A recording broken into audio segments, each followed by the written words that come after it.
शांत हो जाइए, अब शांत हो जाइए। चलिए,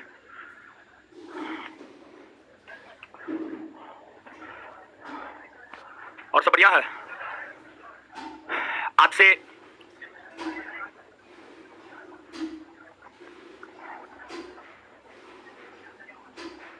मध्यकालीन भारतीय इतिहास प्रारंभ करेंगे ना। मध्यकालीन भारतीय इतिहास का नोट एप्लीकेशन पर बोल दिए थे अपलोड कर देने के लिए। एप्लीकेशन पर अपलोड हुआ है जी? नहीं हुआ? हो गया ना? आप लोग लिए? ले लिया ना? ले लिया? चलिए ठीक है, पीडीएफ अपलोड कर दिया गया है।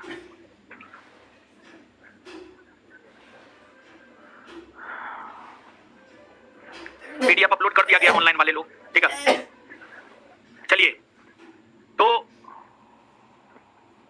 अरे इतना लड़का रखे हैं, वो जानते हैं फोन रिसीव करने के लिए 4 गो लड़का, फिर भी सब कंप्लेन करता है फोन ही नहीं रिसीव होता है। अब लगता है लड़का से नहीं होगा, लड़की को रखना होगा।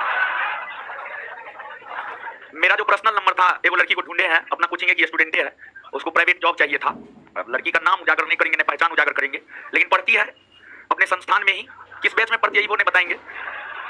उसको हम अपना पर्सनल नंबर दे रहे हैं रिसीव करने के लिए। अब सबसे ज्यादा मेरे ही नंबर पे फोन आता है, समझे।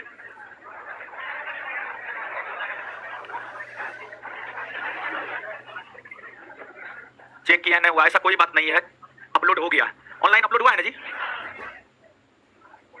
ऑनलाइन अपलोड हुआ है। लड़का उधर से मैसेज कर रहा, और भी नहीं होगा। कल एप्लीकेशन में हाँ प्रॉब्लम था। अरे ऑनलाइन वाला लड़का सबको समझा दीजिए, बोलिएगा दीपेन कौन बोल रहे हैं आपको, जो फोन रिसीव करता है बढ़िया से बात सुने, ठीक है। ऐसे कैसे काट देगा, मारेंगे मुंह तोड़ देंगे, भगा देंगे। नहीं सुनता है बात, काट देता है। देखिए ऑफलाइन भी बोल रहा है, बाप रे। हो गया, चलिए। अच्छा नहीं सुनता है तो और व्यवस्था करते हैं। हुआ, चलिए अब हो गया, शांत रहिए। अब कमेंट हटाइए यहां से।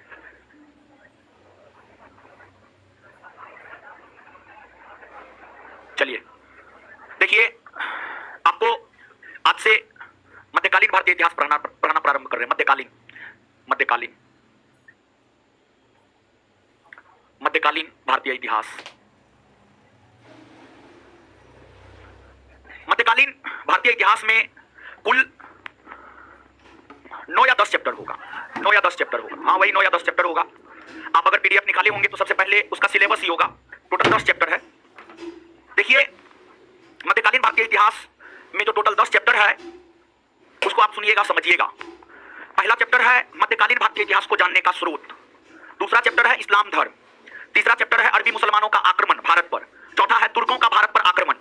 पांचवा है दिल्ली सल्तनत। छठा होगा विजयनगर और बहमनी साम्राज्य। सातवां होगा भक्ति और सूफी आंदोलन। आठवां होगा मुगल काल। नौवां होगा सूरी वंश और 10वां होगा मराठा साम्राज्य। यही टोटल 10 चैप्टर मध्यकालीन भारतीय इतिहास में है। यही टोटल 10 चैप्टर मध्यकालीन भारतीय इतिहास में है। और यही टोटल जो 10 चैप्टर मध्यकालीन भारतीय इतिहास में है, इन चैप्टरों में पहला चैप्टर है मध्यकालीन भारतीय इतिहास को जानने का स्रोत। देखिए, जो मध्यकालीन भारतीय इतिहास को जानने का स्रोत नामक चैप्टर है, इस चैप्टर का महत्व है।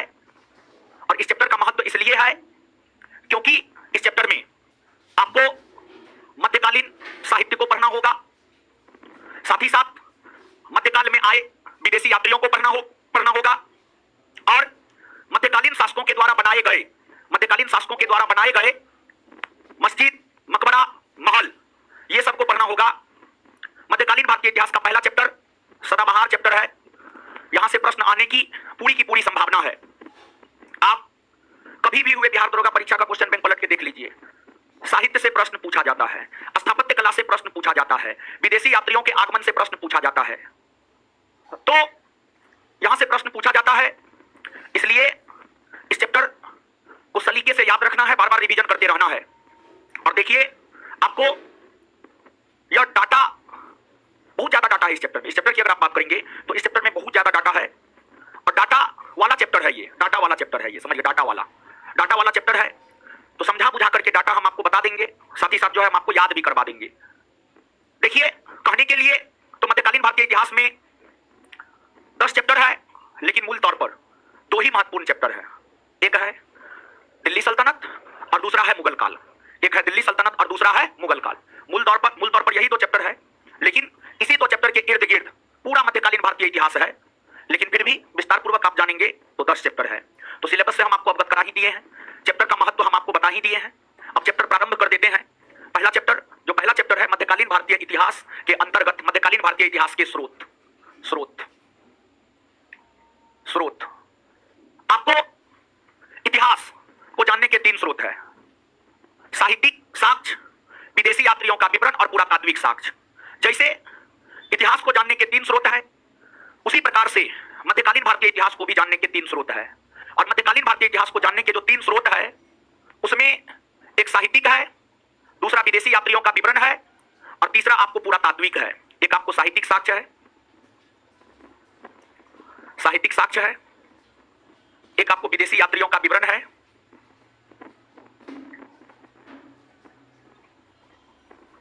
है और एक आपको है पुरातात्विक। एक क्या है आपको पुरातात्विक साक्ष्य है, एक आपको पुरातात्विक साक्ष्य है। तो अब यहां पर सबसे पहले हम लोग साहित्यिक साक्ष्य की चर्चा करेंगे, फिर विदेशी यात्रियों का विवरण और फिर पुरातात्विक साक्ष्य। आपको साहित्यिक साक्ष्य का विवरण देते हुए विदेशी यात्रियों के विवरण को भी हम लोग देखेंगे, विदेशी यात्रियों के भारत आगमन को भी हम लोग देखेंगे। दोनों लगभग एक साथ चलेगा, और सबसे अंतिम में पुरातात्विक साक्ष्य हम आपको बताएंगे।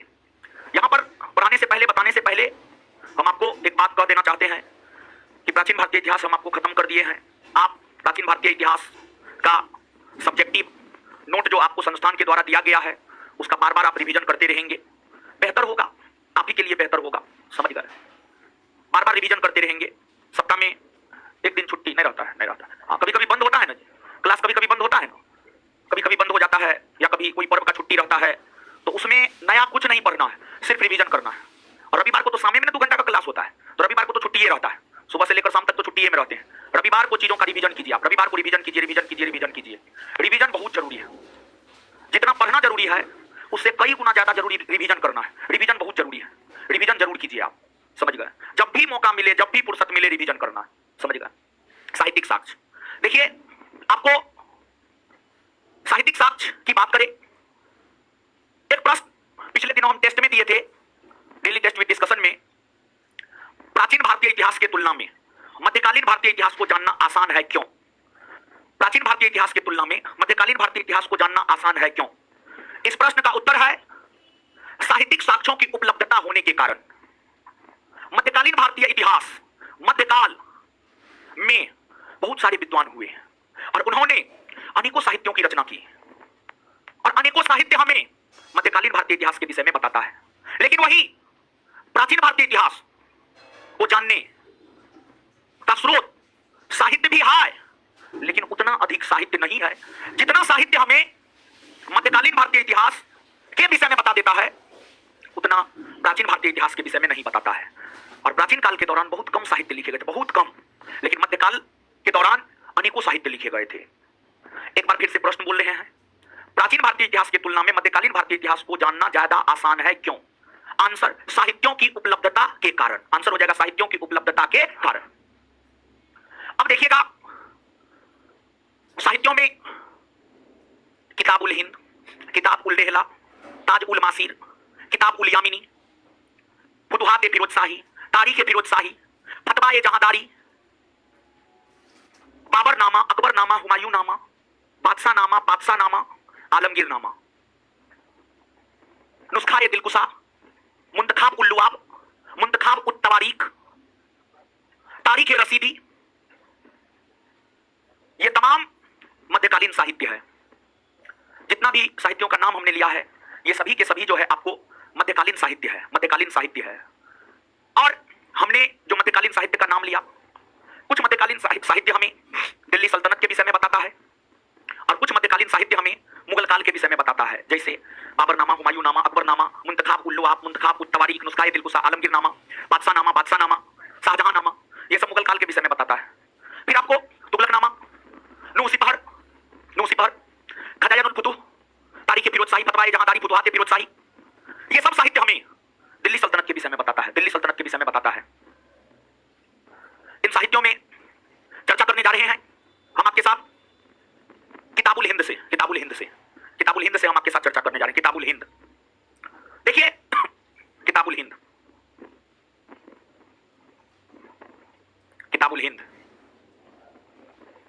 किताबुल हिंद नामक साहित्य की अगर बात की जाए तो इस साहित्य को तहकीक हिंद भी कहा जाता है। इस साहित्य को तहकीक हिंद भी कहा जाता है। तहकीक हिंद, हिंद भी कहा जाता है। तो किताबुल हिंद कहिए या तहकीक हिंद कहिए, दोनों एक ही बात है। और यह जो साहित्य है, इस साहित्य की रचना अलबरूनी ने किया था। अलबरूनी ने किया था। अलबरूनी ने किया था। और देखिए, जब आप मध्यकालीन भारतीय इतिहास की पढ़ेंगे, जब आप मध्यकालीन भारतीय इतिहास ही पढ़ेंगे तो मध्यकालीन भारतीय इतिहास में एक चैप्टर हम आपको पढ़ाएंगे, तुर्की मुसलमानों का भारत पर आक्रमण। उसमें हम आपको महमूद गजनबी और मोहम्मद गौरी के विषय में बताएंगे। महमूद गजनबी और मोहम्मद गौरी। महमूद गजनबी 1000 ईस्वी से लेकर 1027 ईस्वी तक लगातार भारत पर आक्रमण किया। उसी प्रकार मोहम्मद गौरी 1175 ईस्वी से लेकर 1205 ईस्वी तक लगातार भारत पर आक्रमण किया। तो महमूद गजनबी जो 1000 ईस्वी से लेकर 1027 ईस्वी तक लगातार भारत पर 17 बार आक्रमण किया, महमूद गजनबी का लक्ष्य था भारत पर आक्रमण करके भारत को लूटना, भारत से धन प्राप्त करना। महमूद गजनबी के साथ ही अलबरूनी भारत आया था। जो अलबरूनी है, यह महमूद गजनबी के साथ भारत आया था। महमूद गजनबी के साथ भारत आया था। मध्य एशिया के अंतर्गत खारिज का रहने वाला था ये, और इसका मूल नाम था अबू रेहान। इसका मूल नाम था अबू रेहान।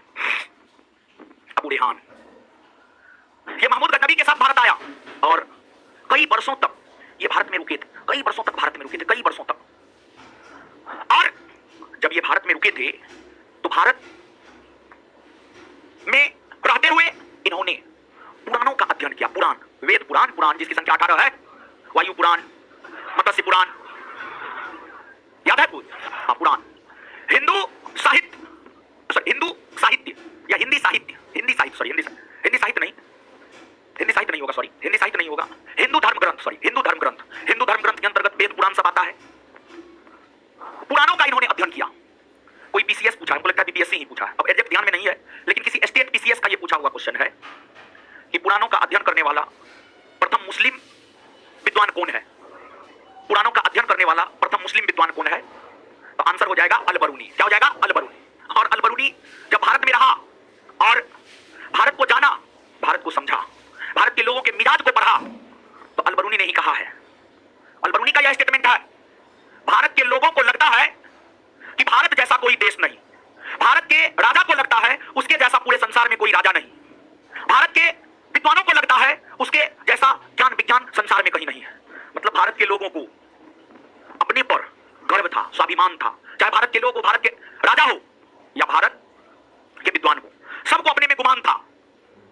ऐसा अलबरूनी ने अपने यात्रा वृत्तांत में कहा है। और अलबरूनी भारत को काफी अच्छे से देखा, भारत को काफी अच्छे से जाना, और तब फिर जाकर अलबरूनी जो है किताबुल हिंद या तहकीक हिंद की रचना किया। और अलबरूनी का जो किताबुल हिंद या तहकीक हिंद है, यह जो साहित्य है, इस साहित्य में 11वीं सदी के भारत के सामाजिक स्थिति, राजनीतिक स्थिति, आर्थिक स्थिति, धार्मिक स्थिति, भारत के दर्शन, भारत के धर्म, भारत के खगोल विज्ञान, सभी प्रकार के बातों की चर्चा अलबरूनी ने अपने किताबुल हिंद नामक साहित्य में किया है। कल के डेली टेस्ट में ही क्वेश्चन नंबर 4 या क्वेश्चन नंबर 5 में हम दिए हुए थे। कल के डेली टेस्ट में दिए हैं 12 से 2:30, शाम में 7 से 9:30। उस टेस्ट में ये क्वेश्चन दिए हैं, आंसर होता D 1 2 3 4 और 5, सभी उत्तर होता।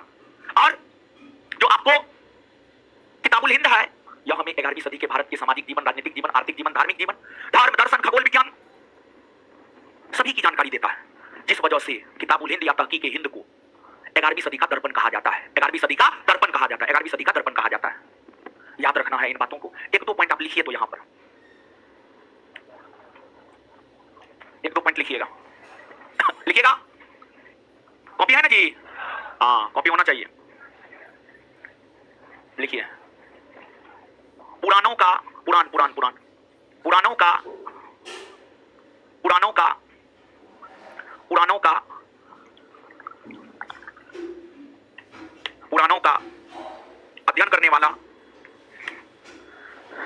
अध्ययन करने वाला प्रथम मुसलमान अल-बरूनी हुआ। कुरानों का अध्ययन करने वाला प्रथम मुसलमान अल-बरूनी हुआ। कुरानों का अध्ययन करने वाला प्रथम मुसलमान अल-बरूनी हुआ। नेक्स्ट पॉइंट अल-बरूनी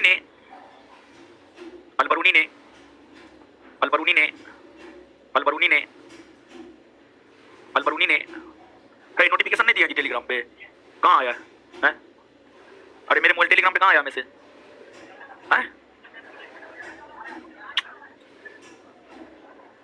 टेलीग्राम पे नहीं गया। अल-बरूनी क्या लिखे हैं? अल-बरूनी ने कहा है कि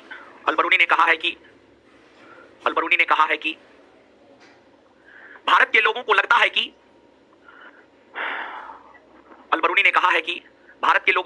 कि भारत के लोगों को लगता है कि उसके देश जैसा संसार में कोई देश नहीं है। उसके देश जैसा संसार में कोई देश नहीं है। उसके राजा जैसा कोई राजा नहीं है, उसके राजा जैसे कोई राजा नहीं है।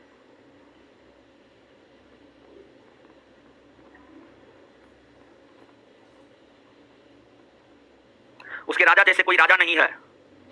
उसके ज्ञान विज्ञान जैसे संसार में कोई ज्ञान विज्ञान नहीं है।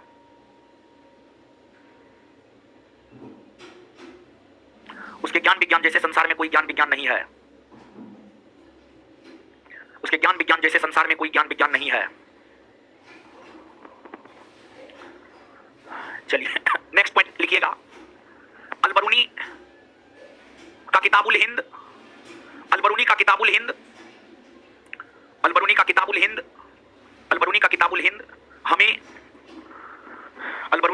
हिंद हमें कॉपियां नहीं, लड़की कॉपियां नो पेज लिया दूसरे से। बताइए कितना कुछ खत्म हो गया, कैसे होगा? ऐसे ये छूटेगा, कॉपी छूटेगा, कलम छूटेगा। हाथ पे क्या सब लिखिए जी? हाथ पे क्या लिखा हो? हाथे पे पढ़ते हैं। अल-बरूनी का किताबुल हिंद हमें 11वीं सदी के भारत के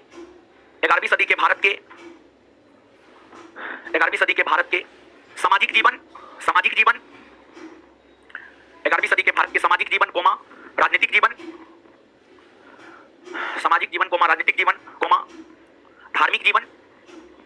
धार्मिक जीवन खगोल विज्ञान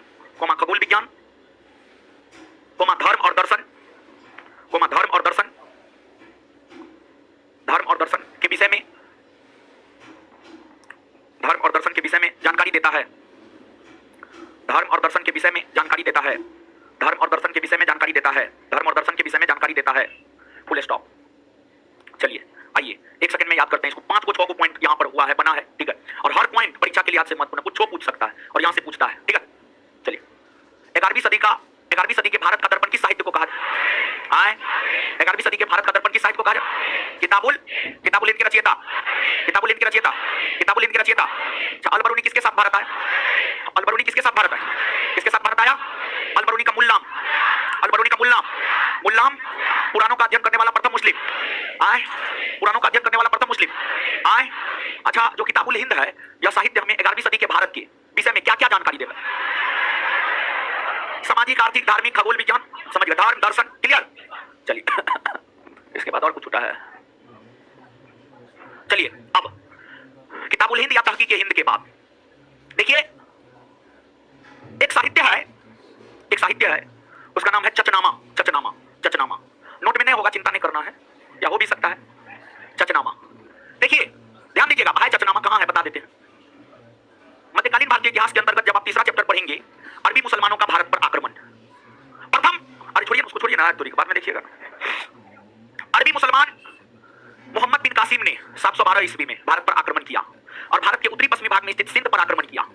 और उस समय सिंध में ताहिर का शासन था। ताहिर को मोहम्मद बिन कासिम ने पराजित कर दिया और सिंध पर अपने शासन की स्थापना किया। अर्थात अरबी मुसलमानों के शासन की स्थापना सिंध पर मोहम्मद बिन कासिम ने सिंध के शासक ताहिर को पराजित कर किया। मोहम्मद बिन कासिम जो कि अरबी मुसलमान था, अरबी मुसलमान ने भारत के सिंध के शासक ताहिर को पराजित कर जो भारत में अरबी मुसलमानों के शासन की स्थापना किया है, इस विषय में जानकारी चचनामा नामक ग्रंथ से मिलती है। और जब आप मध्यकालीन भारतीय इतिहास का तीसरा चैप्टर पढ़ेंगे तो उसमें दिया हुआ है ये बात, चचनामा। आपसे पूछा जाता है, पूछा हुआ क्वेश्चन है, क्वेश्चन बैंक पलट करके देखिएगा। पूर्वावलोकन अगर आपके पास इतिहास का पूर्वावलोकन अगर आपके पास हो हो, आपसे यहां से प्रश्न पूछा गया है कि क्या पूछा गया है? आपसे यह पूछा गया है कि अरबी मुसलमानों ने भारत पर आक्रमण कर भारत का विजय किया, इसकी जानकारी कौन साहित्य से मिलती है? तो इसकी जानकारी मिलती है चचनामा से। कौन साहित्य से? चचनामा। और चचनामा के रचयिता है अली अहमद। अली अहमद चचनामा के रचयिता कौन है? अली अली यह भी कहीं ना कहीं मध्यकालीन भारतीय इतिहास के विषय में बताता है। मध्यकाल में ही आक्रमण हुए मोहम्मद बिन कासिम का। चचनामा के बाद एक साहित्य है, उसका नाम है किताब उल यामिनी। किताब उल यामिनी नोट में आगे पीछे हो सकता है, कुछ पहले बताएंगे कुछ बाद में बताएंगे, तो उस चक्कर में नहीं पड़िएगा, लेकिन बताएंगे हम आपको पूरा। एक साहित्य है, उसका नाम है किताब उल यामिनी। किताब उल यामिनी, किताब उल यामिनी। देखिए, महमूद गजनबी एक आक्रांता या आक्रमणकारी तो था ही, साथ ही साथ विद्वान भी था। वो किताब पढ़ने में बड़ी रुचि था उनकी, और उनके दरबार में कई सारे विद्वान रहते थे। फरूखी, उतबी, फिरदौसी, अलबरूनी, सब महमूद गजनबी के दरबार से संबंधित था। फरूखी, उतबी, अलबरूनी, फिरदौसी, सबका संबंध महमूद गजनबी के दरबार से था। महमूद गजनबी के दरबार से संबंधित इतिहासकार उतबी ने किताबुल यामिनी की रचना किया। किताबुल यामिनी की रचना किया, और जो किताबुल यामिनी है, हमने आपको बताया इसकी रचना उतबी ने किया है। और जो उतबी है, उतबी किसके दरबार में रहता था? तो महमूद गजनबी के दरबार में रहता था। और देखिए, आप आगे पढ़ेंगे, आगे जब हम इस्लाम धर्म पढ़ाएंगे तो इस्लाम धर्म में हम आपको बताएंगे इस्लाम जगत के अंतर्गत या इस्लामी जगत के अंतर्गत जो पहला सल्तनत का दर्जा खलीफा ने दिया है वह गजनी सल्तनत है। प्रथम सल्तनत का दर्जा जिस सल्तनत को खलीफा ने दिया है वह गजनी सल्तनत है, और खलीफा ने प्रथम सुल्तान का दर्जा जिस सुल्तान को दिया है वह महमूद गजनबी है। महमूद गजनबी है। महमूद गजनबी तो भारत पर आक्रमण किया ही। महमूद गजनबी के साथ, सॉरी, महमूद गजनबी से पहले महमूद गजनबी के पिताजी थे सुबुक्तगीन। महमूद गजनबी के पिताजी थे सुबुक्तगीन भी गजनी साम्राज्य का शासक बना था, और सुबुक्तगीन ने भी भारत पर आक्रमण किया, और सुबुक्तगीन की भी भारत में जीत हुई थी। और सुबुक्तगीन का जब निधन हुआ तब जाकर गजनी सल्तनत का नया सुल्तान महमूद गजनबी बना, और महमूद गजनबी भारत पर आक्रमण करना शुरू किया। तो ये उतबी है जिन्होंने किताब उल यामिनी नामक साहित्य की रचना की है।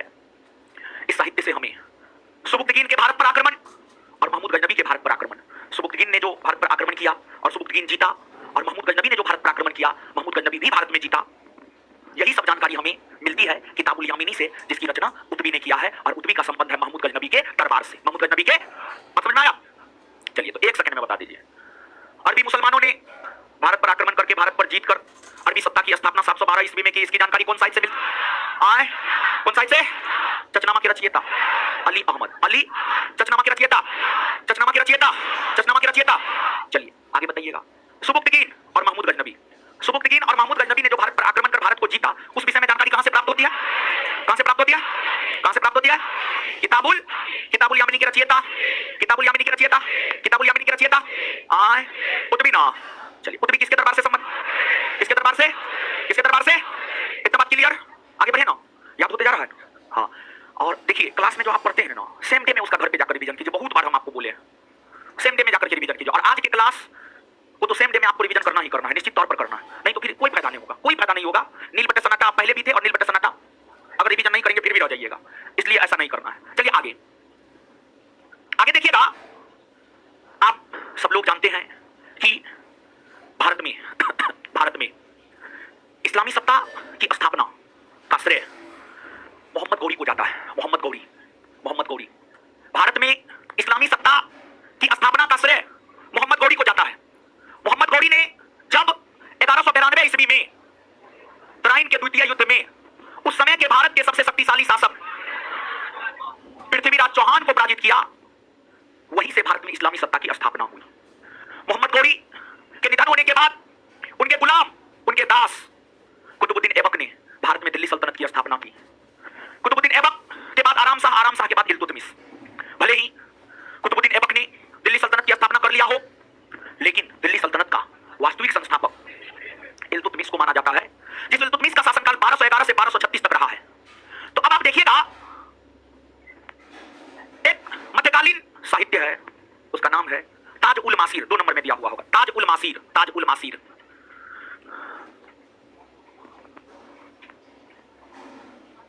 ताज उल मासीर, जो ताज उल मासीर नामक साहित्य है, ध्यान से सुनिएगा आप, जो ताज उल मासीर नामक साहित्य है, यह साहित्य हमें 1192 ईस्वी से 1229 ईस्वी तक की घटनाओं के विषय में बताता है। अर्थात ठीक है 1228-29 चल सकता है, कोई दिक्कत ना है। कुछ किताब 28 लिखता है, कुछ 29 लिखता है। नोट जब बना रहे होंगे तो जो किताब पढ़ेंगे उसमें 28 लिख दिए होंगे। आज जो किताब पढ़ के आए हैं 29 है, समझ गए। साल 2 साल के अंतर में नहीं पढ़ना है। प्राचीन भारतीय इतिहास के संदर्भ में तो 5, 10, 100 वर्षों का भी अंतर होगा तो नहीं पढ़ना है उस चक्कर में। और मध्यकालीन में ऐसे अंतर नहीं होना चाहिए, लेकिन फिर भी जो है आपको 1-2 साल का अंतर चल सकता है, कोई दिक्कत ना है उसमें। और यहाँ पर कोई बहुत बड़ी बात ना है, ठीक है। तो ताज उल मासीर नामक साहित्य हमें 1192 से 1229 तक की घटनाओं के विषय में बताता है। इस बीच में भारत में इस्लामी सत्ता की स्थापना हुई, मोहम्मद गौरी ने किया। फिर मोहम्मद गौरी ने अपने साम्राज्य का विस्तार किया। मोहम्मद गौरी के गुलाम ऐबक ने 1206 में दिल्ली सल्तनत की स्थापना की। ऐबक के बाद आराम शाह सुल्तान बने। आराम शाह के बाद इल्तुतमिश बने। इल्तुतमिश को दिल्ली सल्तनत का वास्तविक संस्थापक कहा जाता है।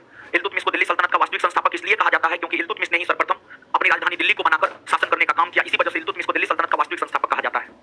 तो ये जो तमाम घटनाएं हैं, इन घटनाओं के विषय में जानकारी यही साहित्य हमें देता है। और यह जो साहित्य है, इस साहित्य की रचना हसन निजामी के द्वारा किया गया। हसन निजामी के द्वारा किया गया। हसन निजामी के द्वारा इस साहित्य की रचना की गई है। अब इसके बाद एक साहित्य है तबकात-ए नासिरी। एक साहित्य है, उसका नाम है तबकात-ए नासिरी। क्या नाम है? तबकात-ए नासिरी।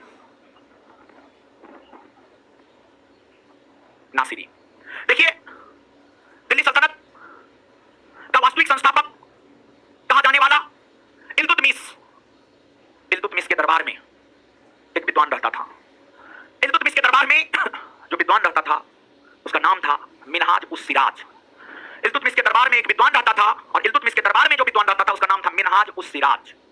अब आप स्वयं सोचिए, रह रहा है इल्तुतमिश के दरबार में, तो वो जो साहित्य लिखेगा, वो जो इतिहास लिखेगा, अकबर के बारे में थोड़े लिख देगा। इल्तुतमिश का समकालीन है तो स्वाभाविक सी बात है इल्तुतमिश के विषय में लिखेगा। तो इल्तुतमिश के विषय में लिखा और यह साहित्य हमें तबकात-ए नासिरी, जिसकी रचना मिनहाज उस सिराज ने किया है, मिनहाज उस सिराज ने किया है। यह साहित्य हमें कहीं ना कहीं दिल्ली सल्तनत के अंतर्गत गुलाम वंश के विषय में जानकारी या इल्तुतमिश के विषय में जानकारी देता है, यह बात हम कह सकते हैं। इसके बाद दिल्ली सल्तनत के अंतर्गत कुतुबुद्दीन ऐबक से लेकर इब्राहिम लोदी तक अनेकों सुल्तान हुए। जब आप पढ़ेंगे तो आपको पता चलेगा कौन वंश में कितने सुल्तान हुए। और जो दिल्ली सल्तनत है, दिल्ली सल्तनत के अंतर्गत 5 राजवंश के शासकों ने शासन किया था। और जो 5 राजवंश का शासक शासन किया था, 5 राजवंश के शासकों में गुलाम वंश, खिलजी वंश, तुगलक वंश, सैयद वंश, लोधी वंश, ये तमाम राजवंश आते हैं। ये सभी के सभी राजवंश आते हैं। तो जो ये सभी राजवंश आते हैं, इन राजवंशों में तुगलक वंश के सुल्तान फिरोज शाह तुगलक हुए। फिरोज शाह तुगलक को सल्तनत युग का अकबर कहा जाता है। फिरोज शाह तुगलक को सल्तनत युग का अकबर कहा जाता है। और फिरोज शाह तुगलक को सल्तनत युग का अकबर इसलिए कहा जाता है क्योंकि जो उनकी नीतियां रही है कल्याणकारी रही है। उनकी कल्याणकारी नीतियों की वजह से उन्हें सल्तनत युग का अकबर कहा जाता है, क्योंकि उन्होंने बेरोजगारों को रोजगार देने का काम किया, वृद्ध व्यक्तियों को सहायता के तौर पर पेंशन देने का काम किया, विधवा महिलाओं को मदद किया, वैसी लड़की जिनके माता पिता का निधन हो गया उनका विवाह करवाया, कृषकों को मदद किया। हर वर्ग के लोगों को फिरोज शाह तुगलक ने मदद किया, जिस वजह से फिरोज शाह तुगलक को सल्तनत युग का अकबर कहा जाता है।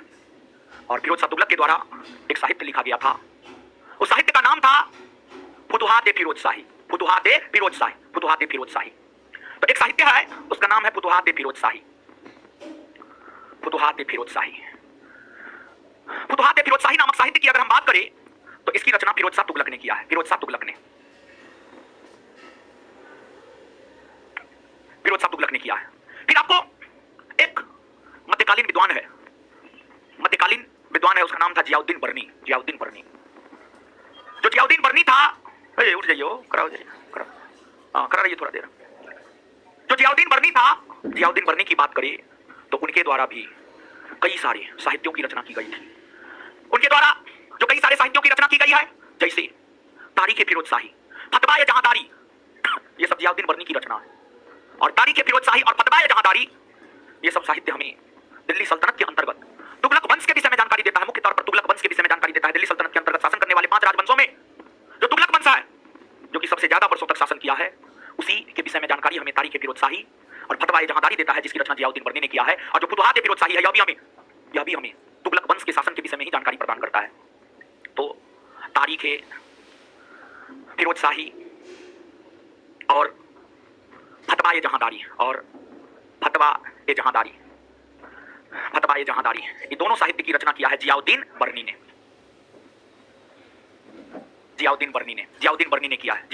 किया है। इसके बाद एक विद्वान है, उसका नाम है अमीर खुसरो। बात अगर अमीर खुसरो की करें तो अमीर खुसरो के विषय में कहा जाता है कि बलबन से लेकर मोहम्मद बिन तुगलक तक, देखिए आपको सल्तनत कालीन सुल्तानों में गुलाम वंश के सुल्तान बलबन थे। गुलाम वंश के बाद खिलजी वंश का शासक हुआ, खिलजी वंश के बाद तुगलक वंश का शासक हुआ, और तुगलक वंश के शासक थे मोहम्मद बिन तुगलक। गुलाम वंश के शासक बलबन से लेकर खिलजी वंश होते हुए तुगलक वंश के शासक मोहम्मद बिन तुगलक तक के शासनकाल से संबंधित है अमीर खुसरो। बलबन से लेकर मोहम्मद बिन तुगलक तक के शासनकाल को देखा था। और अमीर खुसरो एक चिश्ती परंपरा के संत थे। जो अमीर खुसरो थे वे चिश्ती परंपरा के संत थे। अमीर खुसरो के गुरु निजामुद्दीन औलिया के गुरु बाबा फरीद के गुरु बख्तियार काकी के गुरु शेख मोइनुद्दीन चिश्ती, और शेख मोइनुद्दीन चिश्ती के गुरु शेख उस्मान। सूफी परंपरा में पीर मुरीद परंपरा का प्रचलन हुआ था, गुरु शिष्य परंपरा का प्रचलन हुआ था।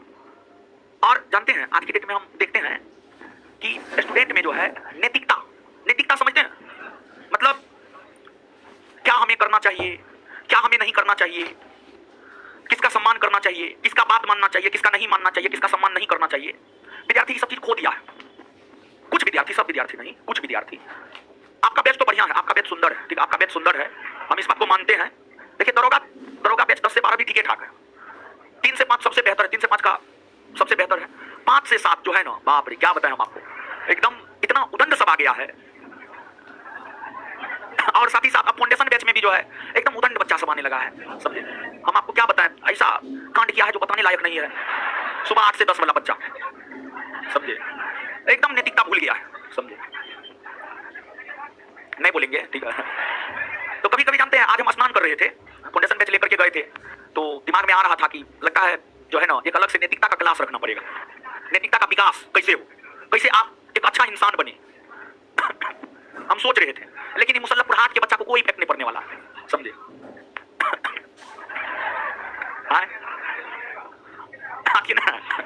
चलिए ठीक है, तो देखिए ध्यान दीजिएगा, तो थोड़ा सा नैतिकता रहने दीजिए अपने अंदर, अपने भीतर थोड़ा जमीर रहने दीजिए, अपने भीतर थोड़ा सा लज्जापन रहने दीजिए, शर्मिंदगी रहने दीजिए, एकदम निर्लज मत हो जाइए, समझे।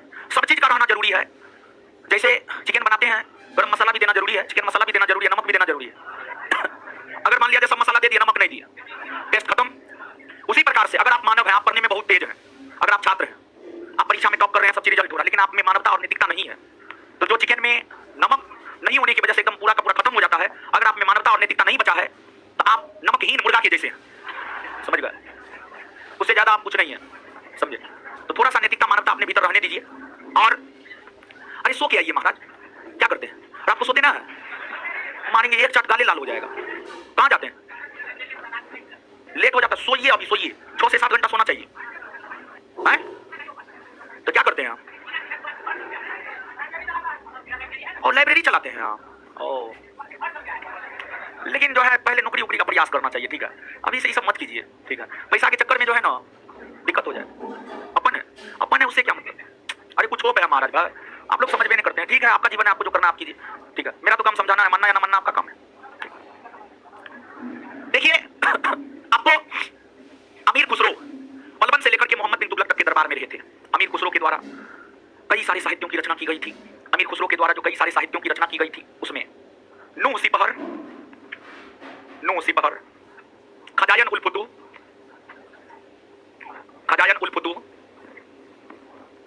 तुगलकनामा, ये जो तमाम साहित्य है, ये तमाम साहित्यों की रचना अमीर खुसरो ने किया है। अमीर खुसरो ने ये सभी के सभी साहित्यों की रचना की है। सब नोट में लिखा हुआ है, आगे पीछे लिखा हुआ है, कहीं ना कहीं लिखा हुआ है। आइए अब एक सेकंड में इतना याद कर लेते हैं, जहां तक याद किए हो। कहां तक याद किए, किताबुल यामिनी तक ना।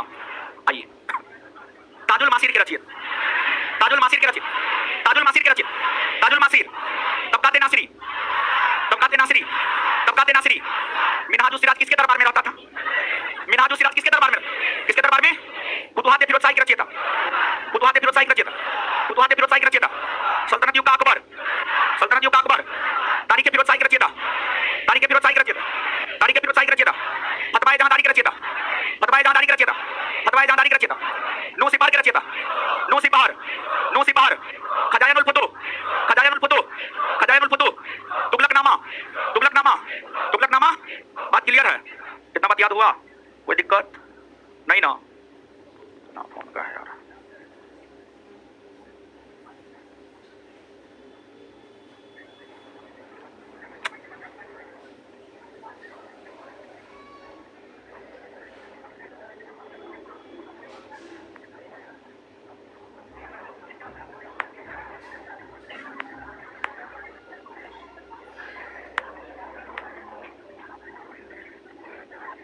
बेहतर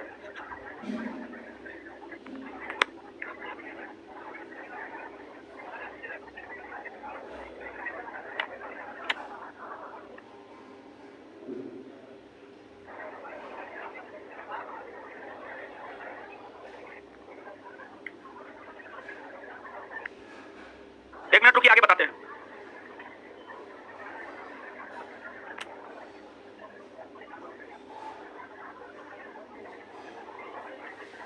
हेलो, अरे क्या हुआ जी?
चलिए आगे आइएगा, आगे आइएगा। अब देखिए आपको जो है ये सब जितना भी साहित्य बताए हैं, ये सब साहित्यों की अगर आप बात करेंगे तो ये सभी के सभी साहित्य हमें दिल्ली सल्तनत के विषय में जानकारी देता है। इन साहित्यों के अलावा एक और साहित्य है, उसका नाम है किताब उल रेहला, किताब उल रेहला, किताब उल रेहला, किताब उल रेहला। देखिए जो आपको किताब उल रेहला नामक साहित्य है, यह जो साहित्य है, यह साहित्य इब्न बतूता के द्वारा लिखा गया है। इब्न बतूता, इब्न बतूता के द्वारा किताब उल रेहला लिखा गया है। इब्न बतूता, इब्न बतूता के द्वारा किताब उल रेहला लिखा गया है। आपको दिल्ली सल्तनत के अंतर्गत तुगलक वंश के एक शासक मोहम्मद बिन तुगलक हुए, जिन्हें बुद्धिमान मूर्ख शासक कहा जाता है, जिन्हें विरोधी तत्वों का मिश्रण कहा जाता है। मोहम्मद बिन तुगलक का शासनकाल 1325 ईस्वी से लेकर 1351 ईस्वी तक रहा है। मोहम्मद बिन तुगलक के शासनकाल के समय ही अफ्रीका महादेश में एक देश है मोरक्को, अफ्रीका महादेश में एक देश है मोरक्को, यहां पर मोरक्को है, ये मोरक्को है। अफ्रीका महादेश के उत्तरी पश्चिमी भाग में यहां पर मोरक्को है।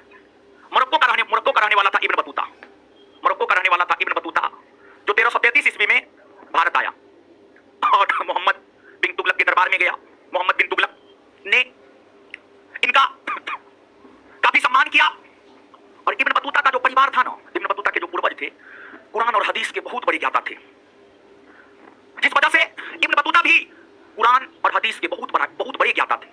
इस्लामी कानून शरीयत के बहुत बड़े ज्ञाता थे इब्न बतूता। कुरान हदीस और इस्लामी कानून शरीयत के ज्ञाता होने के कारण इब्न बतूता को मोहम्मद बिन तुगलक ने दिल्ली का काजी नियुक्त किया। दिल्ली का काजी, काजी मतलब न्यायाधीश, काजी मतलब दिल्ली का काजी अर्थात दिल्ली का न्यायाधीश नियुक्त किया, दिल्ली का न्यायाधीश नियुक्त किया, दिल्ली का न्यायाधीश नियुक्त किया। इब्न बतूता दिल्ली के न्यायाधीश नियुक्त हुए, कई वर्षों तक मोहम्मद बिन तुगलक के दरबार में रहे। और फिर उन्होंने जो अपना यात्रा वृत्तांत लिखा है, वह यात्रा वृत्तांत ही किताबुल डेहला कहलाता है, जो हमें मूल तौर पर मोहम्मद बिन तुगलक के शासनकाल के विषय में जानकारी देता है। और देखिए, जो दरबारी इतिहासकार होता था ना, दरबारी इतिहासकार बढ़ा चढ़ाकर चीजों को लिखता था, काफी बढ़ा चढ़ाकर चीजों को लिखता था, ताकि उनसे उनके आका यानी सुल्तान खुश रहे, और सुल्तान खुश होता था तो बहुत इनाम देता था, बहुत सोना चांदी देता था, समझ गए। तो इसलिए अपने आका को खुश रखने के लिए दरबारी इतिहासकार पक्षपातपूर्ण साहित्य लिखा है, पक्षपातपूर्ण यानी पक्ष लिया है। जैसे इब्न बतूता है तो मोहम्मद बिन तुगलक पहला शासक था, सब जानता है, लेकिन मोहम्मद बिन तुगलक का इन्होंने पक्ष लिया है कि अच्छे शासक हुए, फलना फलना काम किए, सिर्फ अच्छाई को दिखाया है, खैर उससे कोई मतलब नहीं है। इसके बाद एक साहित्य है जैनुल अखबार। जैनुल अखबार नामक साहित्य की अगर हम लोग बात करें तो जैनुल अखबार नामक साहित्य जो है इसकी रचना किया है अबी सईद ने। जैनुल अखबार नामक साहित्य जो है इसकी रचना किया है अबी सईद ने किया है, अबी सईद ने। फिर आपको दिल्ली सल्तनत के अंतर्गत ही शासन करने वाले राजवंशों में एक है सैयद वंश में 4 शासक हुआ, खिजर खां, मुबारक शाह, मोहम्मद शाह, अलाउद्दीन आलम शाह। सैयद वंश का संस्थापक खिजर खां था। खिजर खां का उत्तराधिकारी उसका बेटा मुबारक शाह बना। और मुबारक शाह के दरबार में एक विद्वान रहता था, उसका नाम था याहिया बिन अहमद सरहिंदी। उन्होंने मुबारक शाह के शासनकाल को आधार बनाते हुए एक साहित्य की रचना किया है। उन्होंने मुबारक शाह के शासन को आधार बनाते हुए जो साहित्य की रचना किया है, उस साहित्य का नाम है तारीख मुबारक शाही। और जो तारीख मुबारक शाही नामक साहित्य है, तारीख मुबारक शाही नामक साहित्य की रचना याहिया बिन अहमद सरहिंदी ने किया है। याहिया बिन अहमद सरहिंदी ने किया है। और ये मुबारक शाह के दरबार में रहते थे। मुबारक शाह सैयद वंश का शासक था। सैयद वंश के विषय में ये साहित्य हमें जानकारी देता है। पूछा गया ये प्रश्न है, कौन ऐसा साहित्य है जो हमें सैयद वंश के विषय में जानकारी देता है? कौन ऐसा साहित्य है जो हमें सैयद वंश के विषय में जानकारी देता है? तो आंसर हो जाएगा तारीख मुबारक शाही। अभी तक जितने भी तमाम साहित्यों की चर्चा हमने आपके साथ किया है, ये तमाम साहित्य ऐसे साहित्य है जो हमें दिल्ली सल्तनत के विषय में जानकारी प्रदान करता है। अब हम आपके साथ उन साहित्यों की चर्चा करेंगे जो साहित्य हमें मुगल काल के विषय में बताता है। तो पहले जो अभी बताए हैं 3-4 को याद कर लेते हैं, फिर आगे बढ़ जाएंगे। बताइए, इससे पहले तक याद कर लिया ना? किताबुल डेहला के रचयिता, किताबुल डेहला के रचयिता इब्न बतूता कहां का यात्री? अफ्रीका के मोरक्को। इब्न बतूता कहां का यात्री? इब्न बतूता कब भारत आया? किस सुल्तान के दरबार में आया? मोहम्मद बिन किस सुल्तान के दरबार में आया? मोहम्मद बिन तुगलक ने इब्न बतूता को कहां का काजी नियुक्त किया? कहां का काजी? दिल्ली का काजी नियुक्त किया। आगे बताइए। जैनुल अखबार के रचयिता तारीख मुबारक शाही के रचयिता, तारीख मुबारक शाही क्लियर है इतना बात? अब ये सल्तनत कालीन साहित्य के विषय में हुआ। अब हम आपके साथ मुगल कालीन साहित्य की चर्चा करेंगे।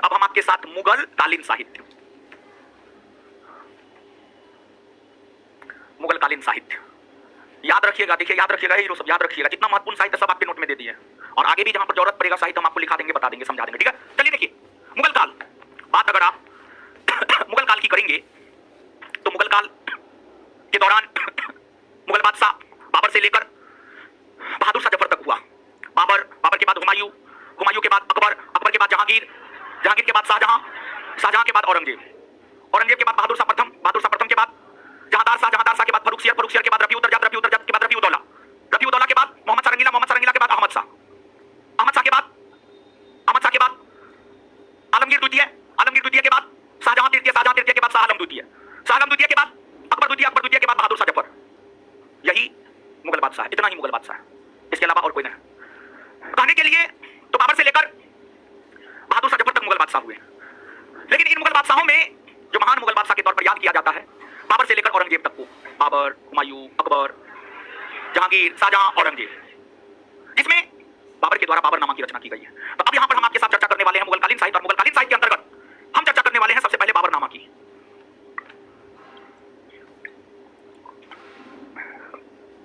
बाबरनामा देखिए, बाबरनामा बात करेंगे तो जो बाबरनामा है, बाबरनामा बाबर के द्वारा लिखा गया साहित्य है। बाबर मुगल वंश का संस्थापक तथा प्रथम शासक रहा है। बाबर की मातृभाषा तुर्की हुआ करती थी। बाबर ने अपनी मातृभाषा तुर्की भाषा में अपनी आत्मकथा बाबरनामा लिखा है। और बाबर अपनी आत्मकथा में उस समय भारत में जो मुसलमानों का शासन था, हिंदुओं का शासन था, 5 मुस्लिम राज्य हुआ करते थे उस समय और 2 हिंदू राज्य हुआ करते थे। बाबर ने अपनी आत्मकथा में, बाबरनामा में, बाबर ने अपनी आत्मकथा, आ जाइए हम बोल रहे हैं।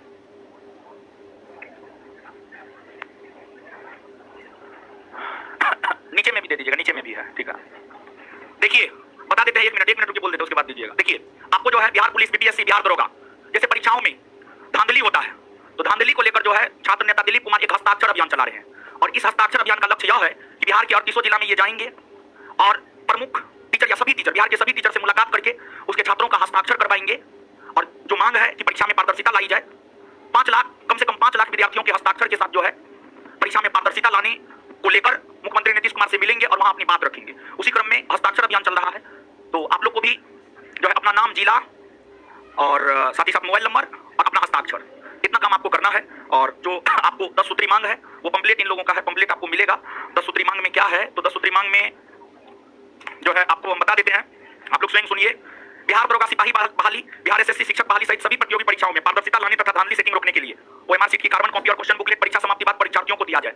आंसर की जारी हो, रिजल्ट प्रकाशन के साथ ही कटअप और सभी परीक्षार्थियों का मार्क जारी हो। पीटी मेंस और फिजिकल टेस्ट तीनों में एक अभ्यर्थी का रोल नंबर एक ही हो, अलग अलग ना हो। फिजिकल टेस्ट के समय ही लिखित रूप से फिजिकल टेस्ट का मार्क दे दिया जाए। ओएमआर शीट में एक कॉलम दिया जाए जिसमें ये लिखना और गोला रंगना अनिवार्य हो कि परीक्षार्थी ने कितने क्वेश्चन के आंसर का गोला रंगा है, ताकि बाद में सेटिंग से गोला नहीं रंगा जाए। सेंटर बहुत दूर दिया जाए और ना ही गृह जिला के आसपास के जिला में सेंटर दिया जाए। बीपीएससी पीटी से ये ऑप्शन को हटाया जाए और इंटरव्यू का वीडियो रिकॉर्डिंग किया जाए। पेपर लीक एवं धांधली सेटिंग में संलिप्त लोगों को 10 साल की सजा मिले, ऐसा कानून बनाया जाए। बायोमेट्रिक हाजिरी परीक्षा के समय लिया जाए। समझ गए, यही सब मांग है। तो ये सब विद्यार्थी हित के संदर्भ में मांग है, इसलिए जो है इस अभियान में आपको शामिल होना है और किसी का भी प्राइवेसी लीक नहीं होगा। आप विश्वास रखें, ईमानदार है, चरित्रवान है, समझ गए, इसलिए हम इनको क्लास में मौका भी देते हैं। ईमानदार है, आज तक कभी भी आंदोलन किया है, कोई टीचर इनके ऊपर ये आरोप नहीं लगा सकता है कि कोई दिलीप कुमार जो है किसी भी आंदोलन में किसी भी टीचर से पैसा लिया हो। लेकिन आजकल कुछ नए नए छात्र नेता उभरे हैं जो डेली शर्ट बदल के टीवी पर इंटरव्यू देते हैं और जो है टीचर से पैसा लिया है, उसके विषय में बहुत सारे टीचर जो है आरोप लगा सकते हैं। तो ईमानदार है और इनका मांग जो है जायज है और इनके मांग को जो है बिहार सरकार तक माना है। तो इसलिए जो है इसमें आपको शामिल होना है और जो है इस अभियान को आगे बढ़ाना है। आप भी बोल दीजिए, नीचे में भी भेज दीजिएगा, नीचे में भी विद्यार्थी है, नीचे में भी है, भेज दिया है ना, हाँ ठीक है, लीजिए बोल दीजिए। 2 मिनट इनको सुनिए, समझ गए, फिर तो हम आइए।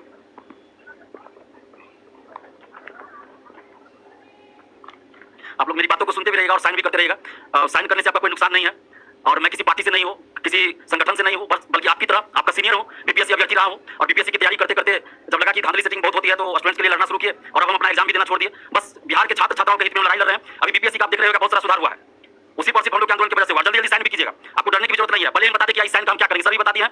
इस साइन का यही मकसद है कि 5 लाख जब संख्या हमारे पास होगी मुख्यमंत्री जी इसके पास हम देंगे और उसके बाद अगर मुख्यमंत्री जी इन मांगों को लागू नहीं करते हैं तो फिर हम आमरण अनशन पे बैठेंगे। आप लोगों को कुछ नहीं करना, आप लोगों को पढ़ाई करते रहना, हम आमरण अनशन पे बैठेंगे। और मुझे विश्वास है कि जब तक हमारा 5 लाख स्टूडेंट का सिग्नेचर होगा उससे पहले ही बहुत सारा डिमांड हमारा सरकार मान लेगी, क्योंकि हमने जब सरकार के सामने बात रखी है, कोई डिमांड रखा है, उसमें से अधिकतर बातों को सरकार ने माना है। पिछले 1 साल की मैं बात कर रहा हूं, मैं आप लोगों के लड़ रहा हूं पिछले 5-6 साल से, लेकिन जब से बीपीएससी पेपर लीक को हमने उजागर किया तब से लेकर अभी तक मैंने पिछले 1 साल से सरकार हमारी बात मान रही है। क्योंकि सरकार को भी लग गया कि भाई ये आदमी जो है दिलीप कुमार किसी पार्टी से नहीं है, या स्टूडेंट्स के हित में काम कर रहे हैं। और यही वजह है कि सरकार हमारी बात मान रही है, क्योंकि मैं किसी पार्टी से नहीं हूं, ना ही किसी पार्टी का समर्थन या विरोध करता हूं, बस स्टूडेंट्स हित में काम करता हूं। अभी आप दरोगा बहाली का देखिएगा, जो बीपीएससी बिहार पुलिस अवर सेवा आयोग उसका जो ऑफिस था वो पहले कहां था, दानापुर में, आरपीएस मोड़, प्राइवेट अपार्टमेंट में। हम लोग जब आवाज उठाए तो अब आ गया वो सरकारी अपार्टमेंट में, यहाँ सप्तमूर्ति के पास। इसी तरह बहुत सारा सुधार हुआ है, आगे भी होगा, बस आप लोग साथ दीजिए। और इतना कीजिए कि जब हम हैंडबिल देंगे आपको बाहर निकलेगा, आज दे या कल दे आपके पास जाएगा। अभी तो चूंकि 0 हो जाएगा इसलिए नहीं दे रहा है, उसमें 10 सूत्री डिमांड लिखा हुआ है, उसका फोटो खींच के आप लोग सोशल साइट पे जहां जितना हो सके शेयर कीजिए, आप अपने ग्रुप में शेयर कीजिए ताकि एक मुहिम बन जाए। और अभी हम सब जिला में जाएंगे, 31 तारीख को नालंदा जा रहे हैं, 31 तारीख को नालंदा, वहां 3 दिन चलाएंगे, फिर नवादा, दरभंगा, हर जिला जाएंगे और 5 लाख सिग्नेचर हम करवाएंगे। और अभी तो सर के पास ही करवाए तो मुझे लगता है 7-8 हजार हो चुका है सिग्नेचर, अभी तो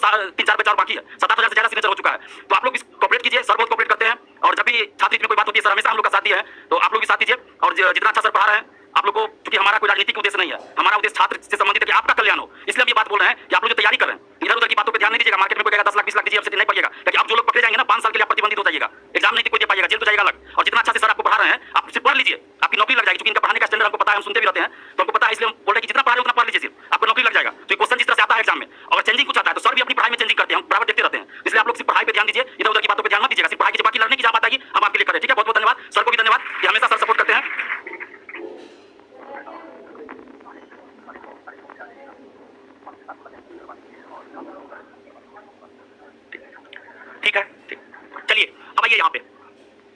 भाषा और पढ़ लीजिए, बाबरनामा जान लीजिए, फिर छोड़ देंगे, ठीक है। बाबरनामा जान लीजिए। देखिए जो आपको मुगल बादशाह बाबर हुए, अब इधर पढ़े ध्यान दीजिए, अब हो गया, ठीक है। बाबरनामा बाबर ने लिखा है, और बाबर ने बाबरनामा अपनी मातृभाषा तुर्की भाषा में लिखा है, और बाबरनामा में बाबर ने अपने समकालीन भारत के 5 हिंदू शासक, 5 हिंदू राज्य और 2 मुस्लिम राज्य की चर्चा किया है। सॉरी 5 मुस्लिम राज्य और 2 हिंदू राज्य, सॉरी 5 मुस्लिम राज्य और 2 हिंदू राज्य की चर्चा किया है। जो 5 मुस्लिम राज्य की चर्चा किया है, उस समय दिल्ली में मुसलमानों का शासन था, बहमनी साम्राज्य के अंतर्गत मुसलमानों का शासन था, गुजरात में मुसलमानों का शासन था, बंगाल में मुसलमानों का शासन था, मालवा में मुसलमानों का शासन था, इन तमाम क्षेत्रों में मुसलमानों का शासन था। वहीं मेवाड़ में हिंदुओं का शासन था और विजयनगर साम्राज्य के अंतर्गत हिंदुओं का शासन था। तो बाबर ने अपनी आत्मकथा बाबरनामा में 5 मुस्लिम राज्य और 2 हिंदू राज्य की चर्चा की है। जो 5 मुस्लिम राज्य की चर्चा की है, दिल्ली, बहमनी, मालवा, गुजरात, बंगाल, और जो 2 हिंदू राज्य की चर्चा की है, विजयनगर और मेवाड़, विजयनगर और बाबर ने अपनी आत्मकथा बाबरनामा अपनी मातृभाषा तुर्की भाषा में लिखा है, और इसका फारसी भाषा में अनुवाद बाद में हुआ, अब्दुल रहीम खान ने खाना ने किया। बाबरनामा का फिर अंग्रेजी भाषा में अनुवाद हुआ, रस्किन ने किया, लेडेन और रस्किन ने बाबरनामा का अंग्रेजी में अनुवाद किया, लेडेन और रस्किन ने बाबरनामा का अंग्रेजी में अनुवाद किया। बाबरनामा की रचना बाबर ने की है, और बाबर ने सिर्फ बाबरनामा की रचना नहीं की है, बल्कि बाबर का गुरु हुआ करता था, बाबर के गुरु का नाम था उबैदुल्लाह अहरारी, बाबर के गुरु का नाम था उबैदुल्लाह अहरारी। उबैदुल्लाह अहरारी के सम्मान में बाबर ने रिसाले वालिदिया नामक साहित्य की रचना की है। रिसाले वालिदिया बाबर की रचना है। बाबर ने अपने गुरु उबैदुल्लाह अहरारी के सम्मान में रिसाले वालिदिया नामक साहित्य की रचना किया है, रिसाले वालिदिया नामक साहित्य की रचना किया है, ठीक है। तो नीचे से लिखिएगा एक लाइन, बाबर ने अपने गुरु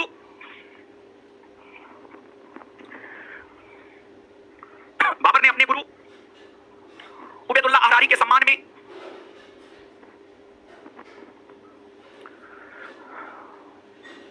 बाबर ने अपने गुरु उबैदुल्लाह अहरारी के सम्मान में रिसाले वालिदिया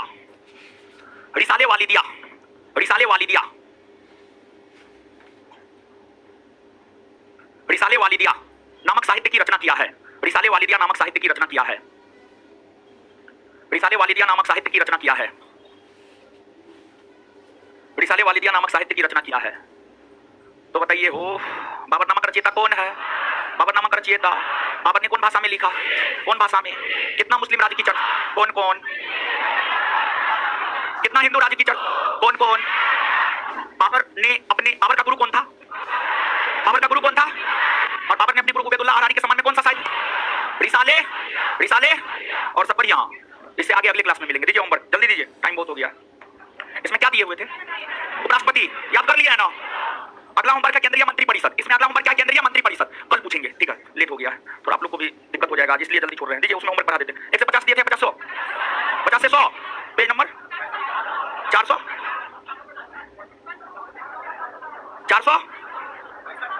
465। चलिए अगला होमवर्क सुनिए। इसमें क्वेश्चन बैंक में होमवर्क सुनिए, page number 477, page number 477, question number 1 से 50, 477 से 484, 477 से 484, क्वेश्चन नंबर 1 से 50, ये आपका होमवर्क है, ठीक है। चलिए इससे आगे मिलते हैं अगले क्लास में। धन्यवाद सभी लोगों को, हमको निकलने दीजिए, तब निकलिएगा।